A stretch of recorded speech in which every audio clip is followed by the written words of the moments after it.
If you teach, you have to live your teaching.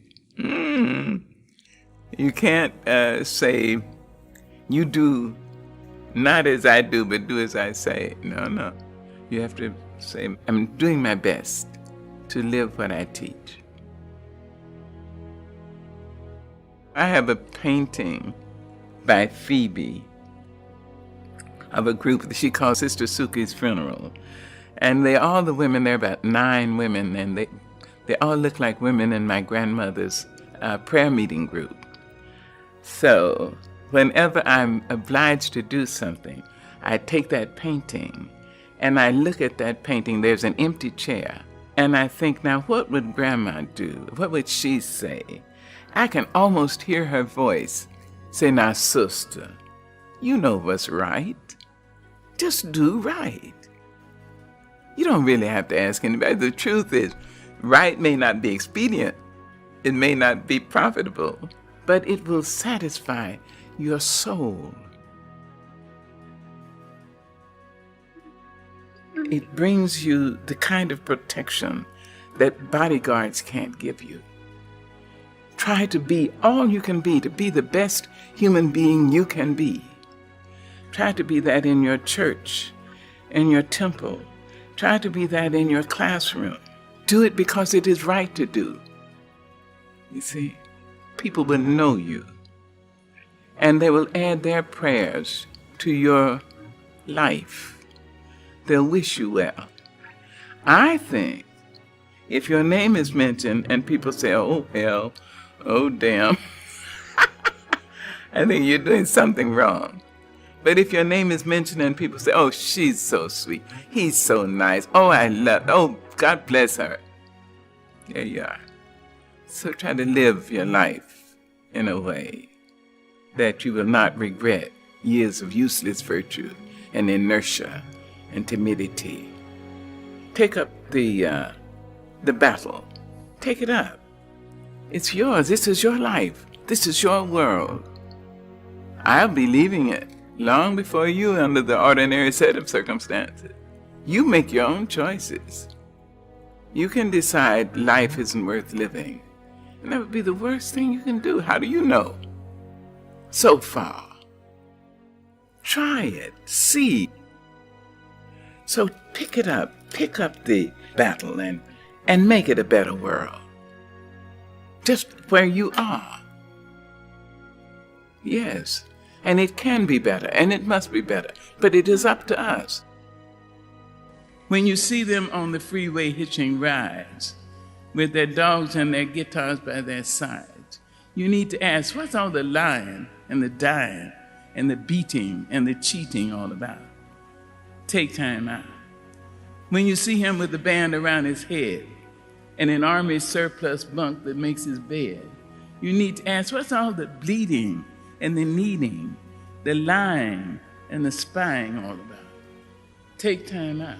Take a minute, feel some sorrow for the folks who thought tomorrow was a place that they could call up on the phone. Take a month and show some kindness for the folks who thought that blindness was an illness that affected eyes alone. When you see her walking barefoot in the rain, and you know she's tripping on a one-way train, you need to ask, what's all the selling and the yelling, the beating and the cheating all about? Take time out. Oh, you can sell your soul for money, then run off to the country for your cookouts and your parties on the lawns. While our children seek sedation in Eastern meditation or visions that go shooting up their arms. When you know that youth is dying on the run, and my daughter trades dope stories with your son, we better ask, what's all the bleeding and the kneading, the killing and the thrilling all about? We better take time out and accept the fact that I am a rainbow in somebody's cloud, and I thank you. There's an African-American song, 19th century, which is so great. It says, when it looked like the sun wasn't gonna shine anymore, God put a rainbow in the clouds. Imagine. And I've had so many rainbows in my clouds. I had a lot of clouds. But I have had so many rainbows. And one of the things I do when I step up on a stage, when I stand up to translate, when I go to teach my classes, when I go to direct a movie, I bring everyone who has ever been kind to me with me. Black, white, Asian, Spanish-speaking, Native American, gay, straight, everybody. I say, come with me. I'm going on the stage. Come with me, I need you now. Long dead. You see? So I don't ever feel I have no help. I've had rainbows in my clouds. And the thing to do, it seems to me, is to prepare yourself so that you can be a rainbow in somebody else's cloud. Somebody who may not look like you, may not call God the same name you call God, if they call God at all. You see? And may not eat the same dishes prepared the way you do, may not dance your dances or speak your language, but be a blessing to somebody. That's what I think. Dr. King was a human being. He had a sense of humor, which was wonderful. It is very dangerous to make a person larger than life, because then young men and women are tempted to believe, well, if he was that great, he's inaccessible.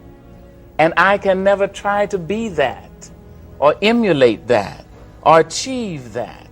The truth is, Martin Luther King was a human being with a brilliant mind, a powerful heart, and insight, and courage, and also with a sense of humor.